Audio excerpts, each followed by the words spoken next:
ఈ యొక్క స్థలంలో నేను మోకరించి ప్రార్థన చేస్తాను. నువ్వు ఏ బిడ్డనైతే నా యొక్క యజమాని కోసం ఏర్పాటు చేస్తావో ఆ బిడ్డ ఇక్కడికి రావాలి.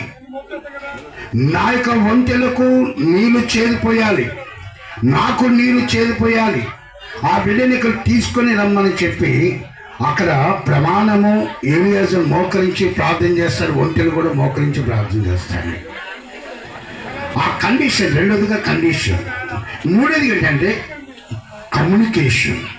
ఏసీయమా కమ్యూనికేషన్ అంటే సంభాషణ, మాట్లాడుకోవడము.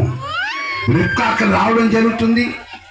ఏలియాజు అమ్మ కొంచెం నీళ్లు చేరిపోయి అని అన్నప్పుడు రిబ్కా ఏమాత్రం ఆలోచించకుండా అంటుంది, అయ్యా నేను నీకు నీళ్లు చేరిపోస్తాను, తర్వాత నీతో పాటు వచ్చిన ఒంటెలకు అన్నిటికీ నీళ్లు చేరిపోస్తాను. ఒక ఒంటె తక్కువలో ఎంత నీరు తాగుతుందో ఆలోచించండి.